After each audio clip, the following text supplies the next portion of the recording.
Baik, bismillahirrahmanirrahim. Assalamualaikum warahmatullahi wabarakatuh. Perkenalkan, nama saya Weni Ridayana dari Program Studi Bimbingan Konseling Islam semester 4, Fakultas Usuluddin Adab dan Dakwah Institut Agama Islam Negeri Pontianak.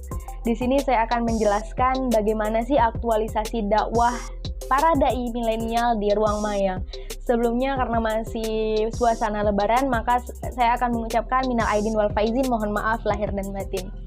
Baik, selanjutnya ada beberapa hal pengantar sebelum kita masuk ke penjelasan inti, bahwa banyak sekali hal-hal yang dapat para pendakwah lakukan ketika ingin berdakwah di era sekarang ini. Tidak hanya kita bisa berdakwah dengan berdiri di mimbar-mimbar, namun ada banyak sekali hal-hal yang bisa kita lakukan dalam berdakwah. Misalnya menebarkan poster-poster atau menyebarkan dalam bentuk kertas yang mengajak atau mengingatkan orang-orang kepada kebaikan. Itu bisa saja kita tempel di dinding-dinding masjid atau dimanapun yang kita inginkan. Selain dengan menggunakan media tulisan dan dilakukan secara offline di masjid, ada beberapa hal juga yang dapat kita lakukan. Seperti kita bisa menggunakan media YouTube atau media sosial yang kita gunakan seperti YouTube, Instagram, Facebook, Twitter, dan lain sebagainya. Nah, teman-teman, pasti teman-teman sudah tidak asing kan dengan media sosial yang sudah disebutkan tadi. Dari beberapa teman-teman mungkin punya semua. Ada Facebook, ada Instagram, ada YouTube, dan lain sebagainya. Pasti teman-teman juga aktif di beberapa Instagram tersebut. Nah, untuk para pendakwah, tidak hanya dilakukan oleh ustadz di era sekarang, siapapun bisa berdakwah. Maka dari itu banyak sekali kita temukan bahwa ketika ada beberapa yang berdakwah menggunakan YouTube, maka disebut dengan seleb YouTube. Siapapun yang berdakwah menggunakan Instagram disebut dengan selebgram dan lain sebagainya. Nah, seperti yang kita ketahui, banyak sekali yang kita temui di beberapa sosial media itu yang berdakwah bukan hanya di sebutan ustadz, tetapi anak-anak remaja juga sering berdakwah menggunakan media sosial tersebut, yaitu pada intinya yang pertama untuk mengajak para mubalighah untuk melakukan kebaikan atau mengingatkannya kepada hal-hal yang baik. Nah, sebagai umat Islam, memang seharusnya kita itu memiliki sifat untuk mengajak saudara-saudara kita untuk melakukan kebaikan, mengingatkannya kepada hal-hal yang ma'ruf dan mencegah kepada hal yang mungkar. Nah, ada beberapa hal yang memang harus kita perhatikan, akan saya jelaskan pada video selanjutnya. Selamat menyaksikan.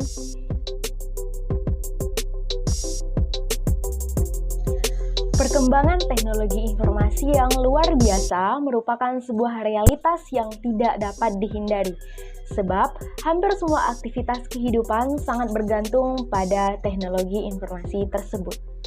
Teknologi informasi tidak hanya memudahkan kehidupan manusia, tetapi juga mampu menjadikan kehidupan tidak lagi dibatasi oleh ruang dan waktu. Karena semua bisa dilakukan kapanpun dan dimanapun. Kebutuhan pada teknologi informasi telah menjadikan kehidupan umat manusia sangat tergantung dengan segala hal berkaitan dengan teknologi tersebut. Salah satu teknologi informasi yang paling banyak digunakan saat ini adalah media sosial.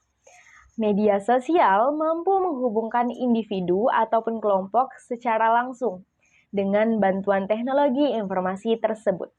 Secara global, media sosial digunakan untuk menjadi sarana komunikasi paling berpengaruh seperti Twitter, Facebook, Instagram, dan lain sebagainya. Demikianlah yang dituliskan Falaha dan Dewi Rosmala tahun 2012 dalam jurnalnya yang berjudul Study of Social Media Networking Usage in Higher Education Environment. Berkaitan dengan hal yang sudah saya sebutkan tadi, Yusron Saudi juga mengatakan hal yang serupa, yaitu dengan jurnalnya yang berjudul Media dan Komodifikasi Dakwah. Ia menjelaskan bagaimana sih sejarah komodifikasi itu sendiri muncul dan bagaimana titik temu antara komodifikasi dengan dakwah. Ia menjelaskan Islam sejatinya adalah agama yang tidak bisa menafikan gejala historis, sosial, budaya, politik, dan lain sebagainya. Maka dari itu, Islam juga tidak bisa terlepas dengan namanya komodifikasi. Apalagi telah terlahir media informasi yang sudah disebutkan di atas, termasuk media massa. Sejalan dengan hal yang tersebut, maka strategi dakwah untuk generasi milenial harus mampu beradaptasi dengan kebudayaan modern. Aktif mengajak teman-teman berdialog, memahami arus modernisasi secara benar, dan tidak tertinggal dengan informasi aktual.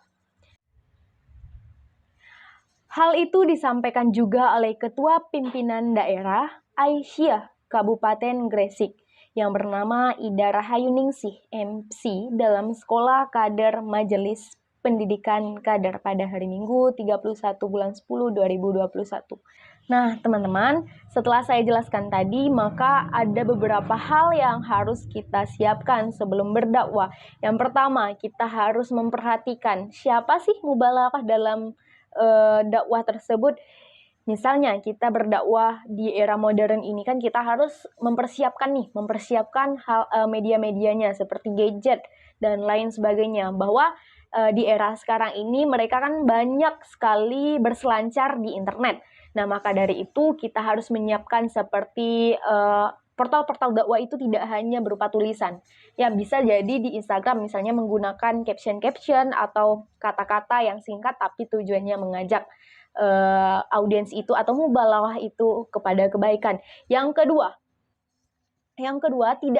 tidak hanya berupa tulisan, tetapi juga bisa berupa video ataupun infografis atau meme, vlog, SoundCloud, dan lain sebagainya. Nah, itu juga bisa kita upload di YouTube dan Instagram, Twitter, Facebook, dan lain sebagainya. Nah, selanjutnya yang kedua yaitu pengemasan pesan-pesan dakwah dengan kalimat yang menarik. Selain menarik, kita juga harus menyesuaikan dengan siapa kita berdakwah. Misalnya, kita menggunakan Facebook. Kita biasanya seperti yang kita ketahui bahwa yang menggunakan aplikasi Facebook itu kebanyakan ibu-ibu. Nah, ketika kita ingin berdakwah kepada ibu-ibu, kita harus menyesuaikan kalimat apa saja yang akan kita gunakan dan intonasi seperti apa ketika kita berdakwah kepada ibu-ibu.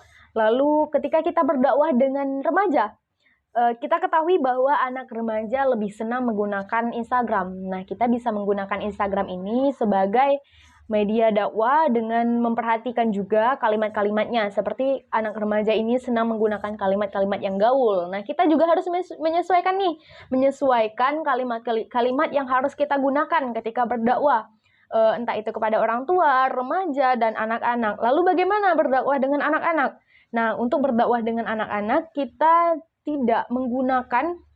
jangan menggunakan kalimat-kalimat yang berat, sehingga anak-anak itu mudah memahami apa sih pesan dakwah yang ingin disampaikan oleh mubaligh tersebut. Nah, ketika berdakwah dengan anak-anak, kita perhatikan juga informasi yang akan kita sampaikan. Tidak mungkin kita menyampaikan hal yang tinggi. Maka dari itu, pertama kita kenalkan dulu bagaimana cerita-cerita dari kisah-kisah Nabi dan lain sebagainya. Biasanya anak-anak itu sangat tertarik dengan cerita-cerita seperti itu. Adapun fenomena dari komodifikasi dakwah itu sendiri adalah publik bisa mendapatkan informasi keagamaan atau mendapatkan jawaban mengenai persoalan yang sedang ia hadapi.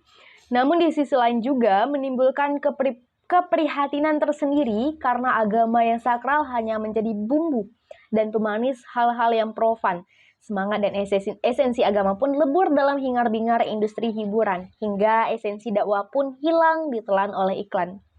Namun tidak bisa kita pungkiri bahwa arus globalisasi memang pada akhirnya akan membawa kita kepada titik ini. Yang harus kita lakukan adalah harus ada rambu-rambu yang jelas bagi media massa agar menjadi rujukan dalam merekrut layak dan tidaknya untuk dijadikan pendakwah di media massa. Hal ini juga menjadi langkah antisipasi supaya pendakwah media massa yang hanya bermodalkan penampilan tanpa ditopang dengan ilmu pengetahuan agama yang mumpuni tidak menjadi aib di kemudian hari bagi media maupun aktivitas dakwah itu sendiri.